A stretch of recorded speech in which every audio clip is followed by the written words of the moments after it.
The city started growing as a spider network from the historic center in all directions. As you see in the map, the historic center, and it started to grow in all directions. And it is a historic center. The amphitheater is in the center, and the Acropolis, which is Al-Qal'a, as shown in the previous slide, it is on the top of it. Beneath and in between are valleys. These valleys were used as roads and pathways, and the expansion of the city started from this point. And it will impact and still impacting the growth of the city. The rapid urbanization caused by the 1948 and the 1967 refugee influx to Jordan has kept any strategic-oriented planning and let the municipality administration goes with the flow. The so-called zoning, اللي هو التنظيم, was more like a plot parcellation rather than organization. The city fabric consisting of plot and road in between was a result of uncontrolled urban sprawl. Little attention was given to zoning, like in the division into district, neighborhood, cluster, parcel, block, and plot. The government depended on the revenues of taxes. That's why the encouragement of owning cars and the taxes collected by from that is a major source for the governments to have revenues. That's why little attention was given to control the increasing number of cars in the city. The withdrawal of the housing cooperation from housing production and freeing the market to be totally controlled by investors in housing sector was enabled through the new national housing strategy. Reform of the housing bank in 1997 from a bank established to give housing loans with low interest rates to commercial bank and launched single housing projects. The government didn't build on success stories made by the housing cooperation in the 80s in Abu Nsair, where we find a well-organized district divided into neighborhoods. The total control of private investors in the housing sector and in absence of the public sector, which was wiped out from market intentionally, free the hands of small investors and land brokers. Weakening the housing cooperatives closed the path to organized zoning. Freezing the law of organizing cities and buildings, number 79 in year 1966, and its amendments, which is called the planning law, which set the roadmap for regional and urban planning, had and still having a great impact on urbanization. The law, that's why we emphasize on the law and its impact on urbanization.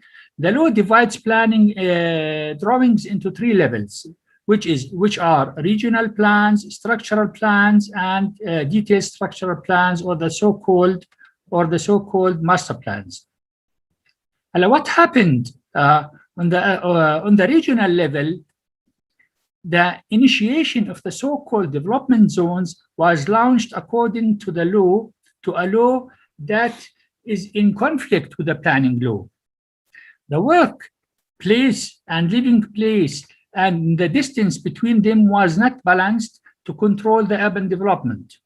The government centers had little to do with the development zones. The absence of regional plans led to absence of land use and on the country level.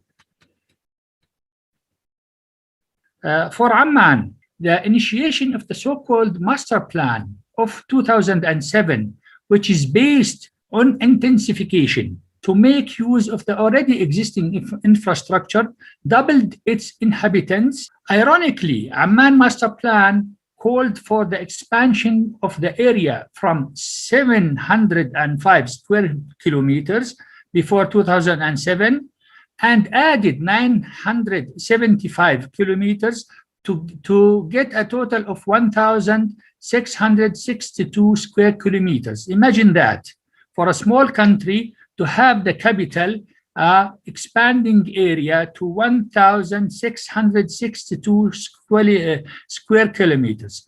Greater Amman Municipality GAM administration retreated from this from this adopted master plan a couple of years after, and kept a vision to become a metropolitan city area, but stuck to its intensification plan. The dilemma is having a bigger area, which is in comparison with Jordan's total area,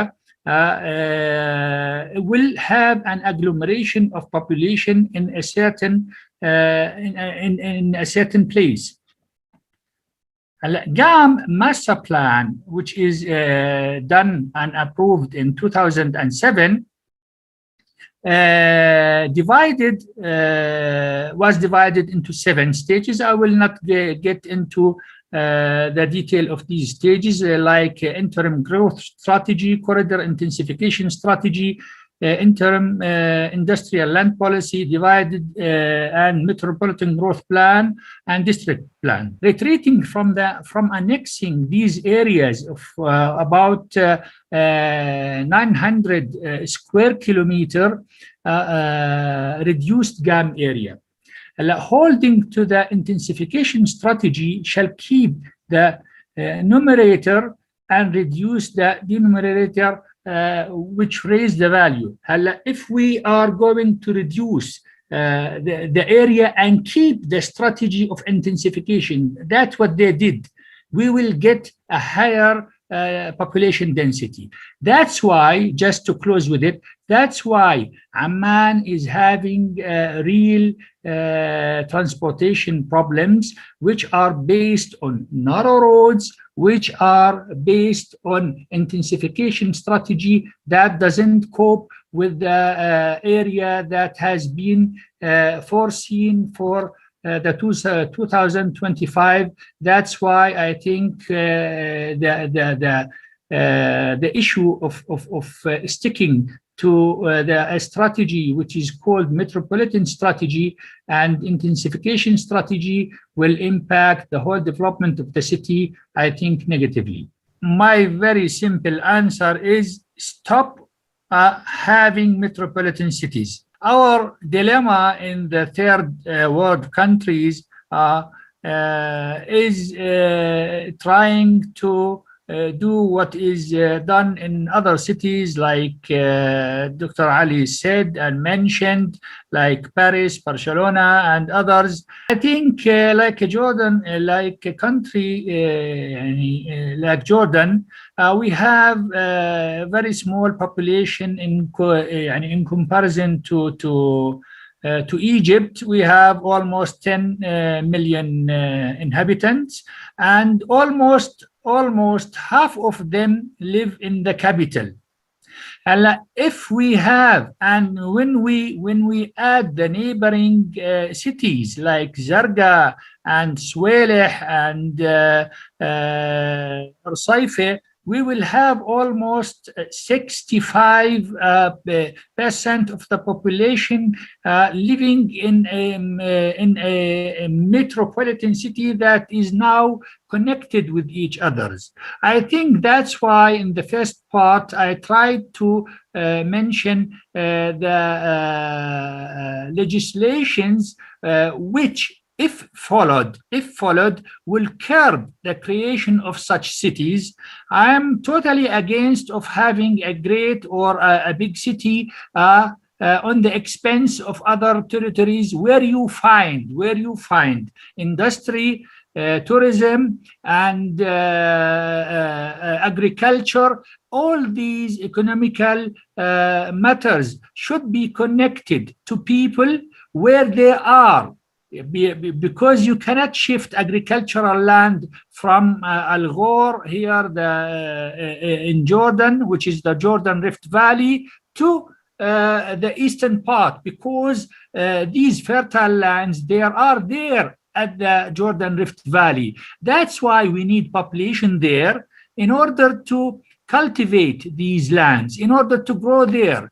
At the other hand, you need people where the industry is there, and you need people where the tourist attractions, which we enjoy to have in Jordan, they are there. I cannot let the people all coming to the big cities in order, as you know, Professor Ali and others, why do cities exist?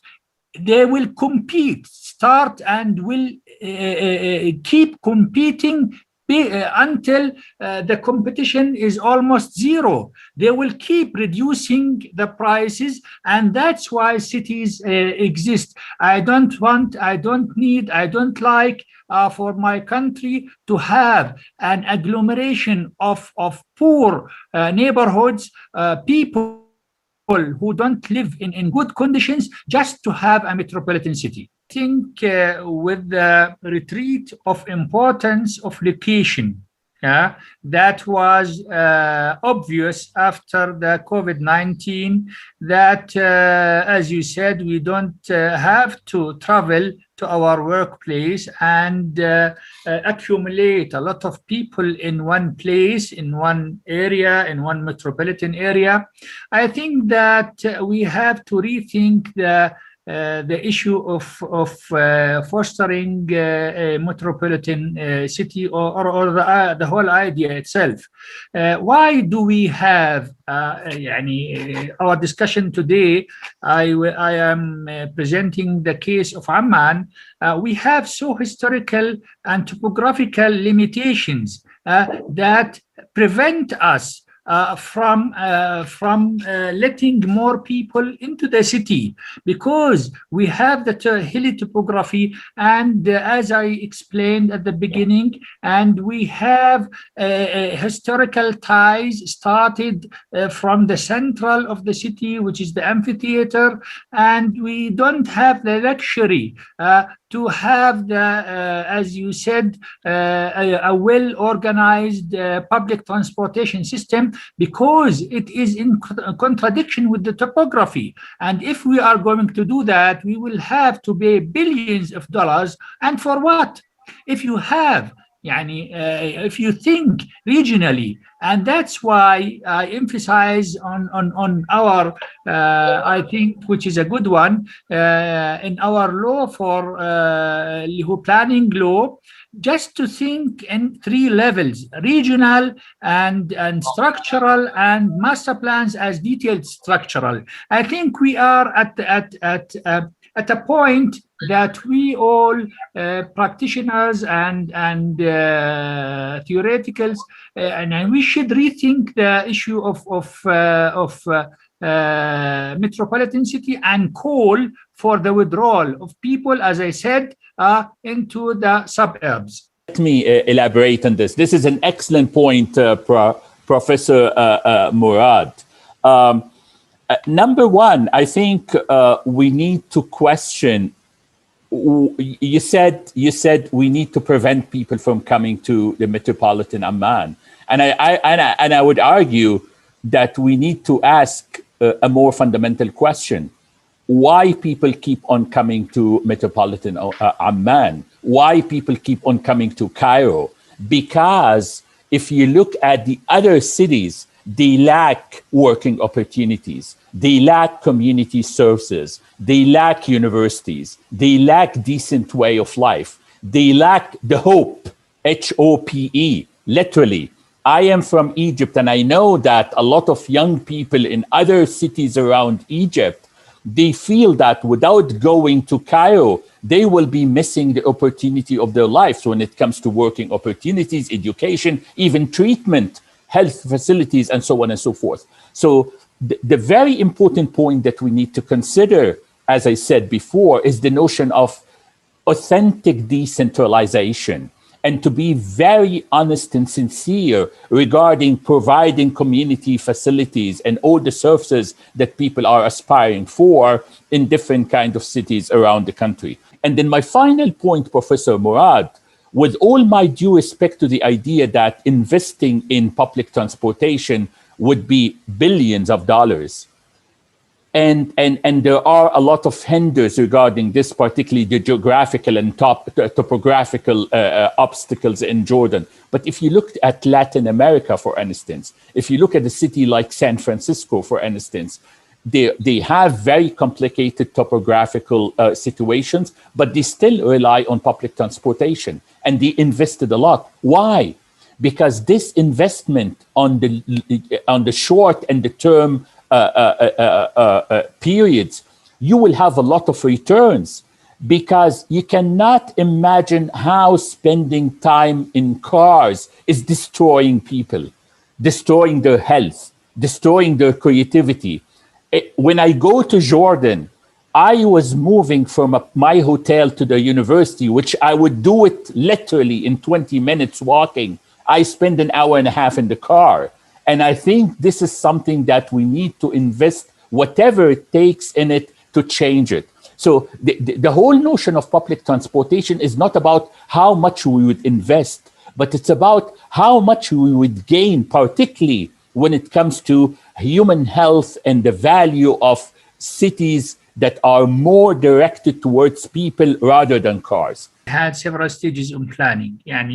We are celebrating 100 years of inauguration, and we can say that after 1948, which is the first wave of Palestinian refugees to Amman, and followed by 1967, we lost control on planning. The Jordanian government noticed that and invited two experts, UN experts, to help us in finding a way on how Amman would develop.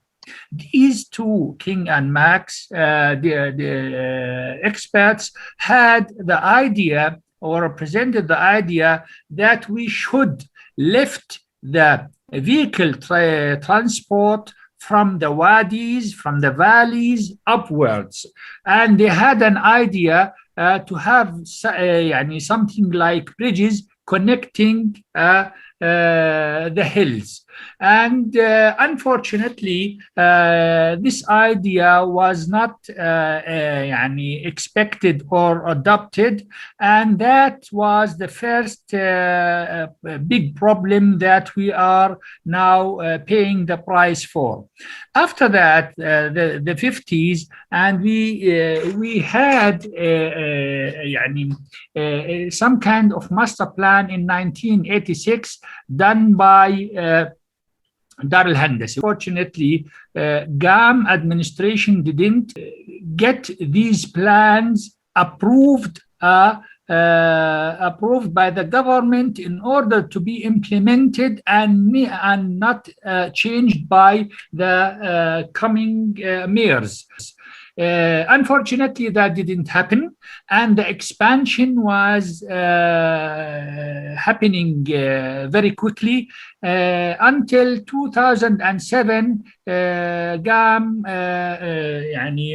had invited Canadian experts to do a master plan for Amman, and this is the very important thing that I have to highlight. The 2007 plan was based on an area of what Professor Ali said before, pushing Amman with an area of about 500 square kilometers to 1,600 square kilometers, 3 times bigger. I think this idea was a foolish one. Excuse me when I say that. And when you expand the area of a city to have literally the half of the population in a metropolitan city and assign corridors, 10 corridors, to do intensification above and on narrow roads, because we said that at the beginning, we don't have the luxury to have wider roads because of the topography. Merging the two things together, you have a master plan that call for a metropolitan city, that call for intensification, and that was even the 2007 plan. It was not legalized by the government, and the coming mayor after Omar Maani retreat from this partially. They reduced the area once again and kept the strategy of maximizing the density. That's why I said you will have more population density with a smaller area, and this is crazy, and we cannot. That's why you can't, as Professor Ali said, getting on moving from one part of the city to the other. It will take you 1 hour at least. By foot you can do it in the half of time. I think that we are in front of a very, very big problem, and they are trying to establish a public transportation system by the BRT, and we have a lot of challenges now in the trial period, and I think I am not optimistic. We should, as Professor Ali said before, we should go to decentralization. We have in Amman areas areas where people coming from other cities, Hayy al-Tafaili, for example, this is an area of people coming from Tafila city, and Hayy al-Karakiye from Karak. These people who came to work and have a decent life because you have more opportunities in the cities, but on the contrary, you will have a crowded city where you cannot control. Our only solution is inviting people to go back to their cities and connect them with real good economical opportunities in order to develop their areas. And I call for the death of the metropolitan city era. This vision has to stop, because it is causing even affecting the climate change. And we in Amman, we signed because it is one of the agreements that we had to sign to reduce the CO2 emission. And I think, and I had a discussion with a master's student focusing on this issue, and we went through the points that Greater Amman municipality has signed, and I find at least that it is impossible. It is impossible to reach the numbers that we are asked to be reached by 2030 within 8 years. I think the only solution for that is I don't want to repeat myself, is to rethink the idea of a city as a whole. And that's why I want to emphasize on decentralization as path to have smaller cities and wider connections. I have a question for Mr. Murad. The Metropolitan of Amman is a de facto now. It's there, and we have to deal with it as it is. So I think it's a bit unrealistic to send people back from where they came from, or send them back to their villages. My question is, why, when we tackle the current situation of the Metropolitan Amman, why isn't we expanding towards the east, where the desert is, instead of expanding on the fertile land towards the south. On the road to the airport and further down, this is all fertile agricultural land. And a lot of residential buildings and housings are built there.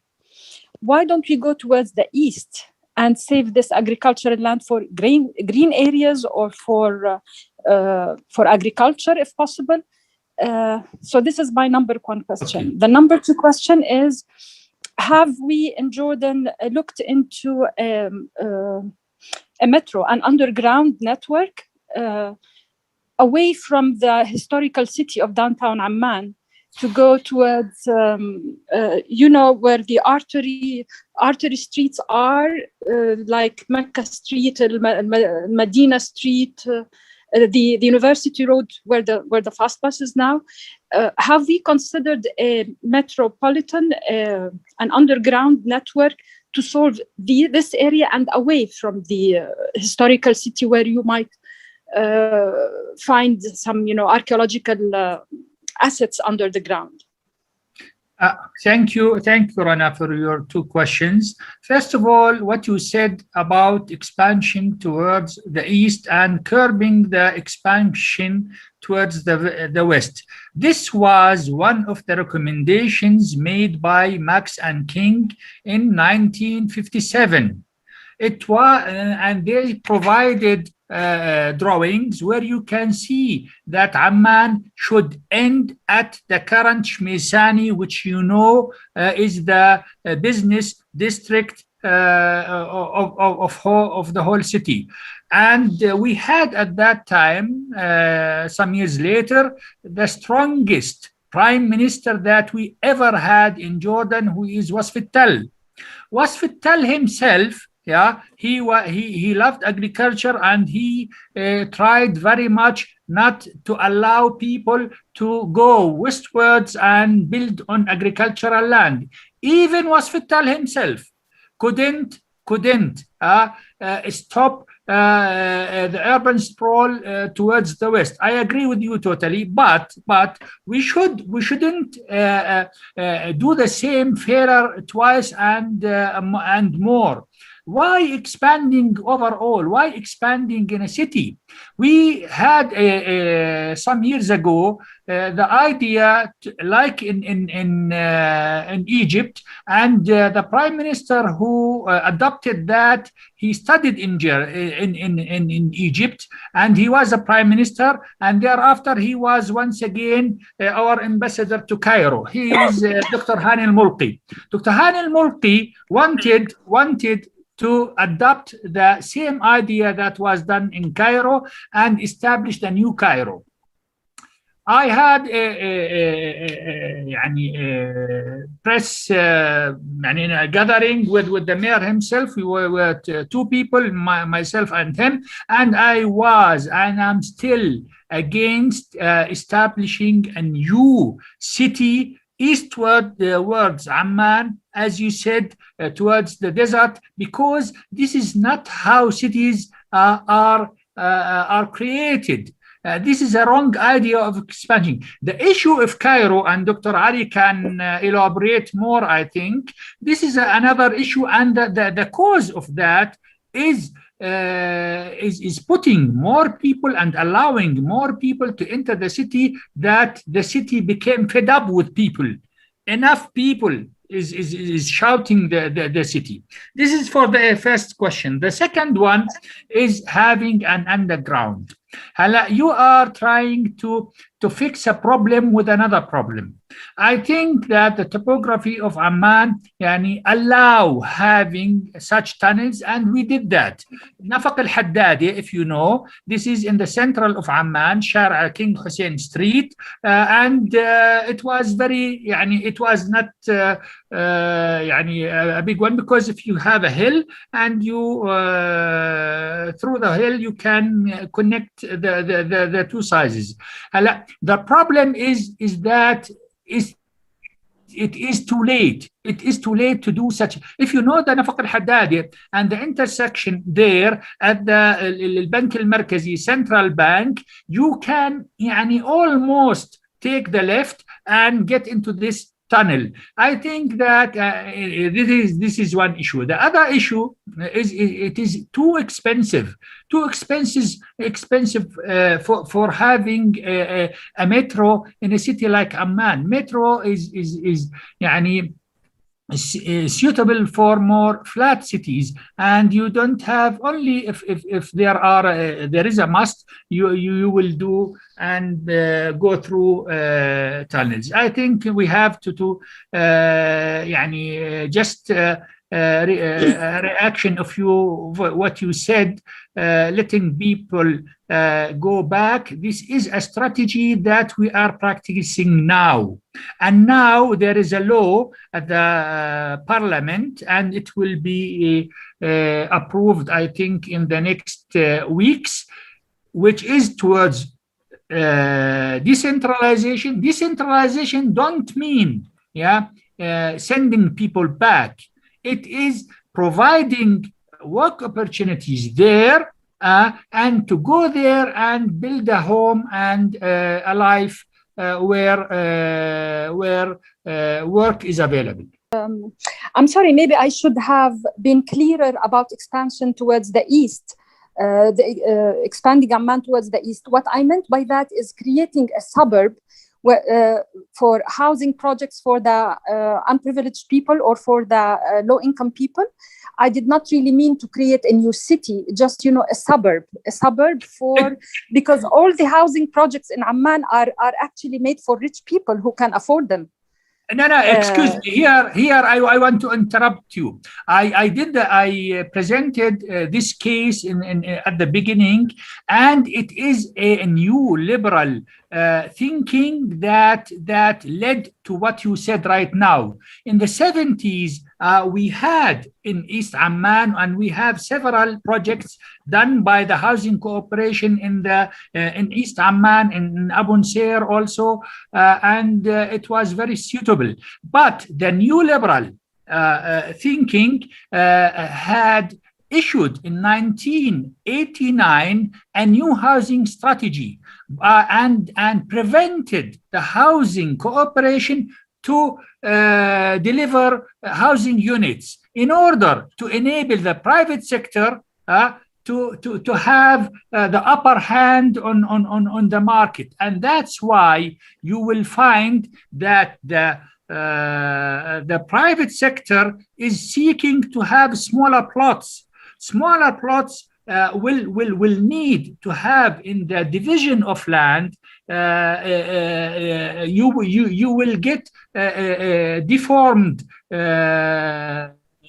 plots and lands, smaller ones, rather than having good developed, good planned areas as done by the housing cooperation for several in the east and in the north of Amman. I think just adjusting this policy and reverting to the policy that was before 1989 will enhance the urban fabric in Amman. Excuse me, the moderator, may I answer the question? Yes, I promise. Yes. I will give you an example from your country. Uh-huh. I was the project manager of updating the master plan of Kirkuk. And I went there with my team, and although it was very hard because ISIS was at the front. Which year, sir? I don't want to mention, okay? And we created, just to answer your question, we tried, when this, as you know, the master plan was originally done by Duxiadis, okay? And we tried to update the master plan within a new vision focusing on economy, as you know. In Kurdistan, all these you have three main spots, Sulaimaniya and Kirkuk and Erbil, and each and each of them are trying to establish a foot within a country.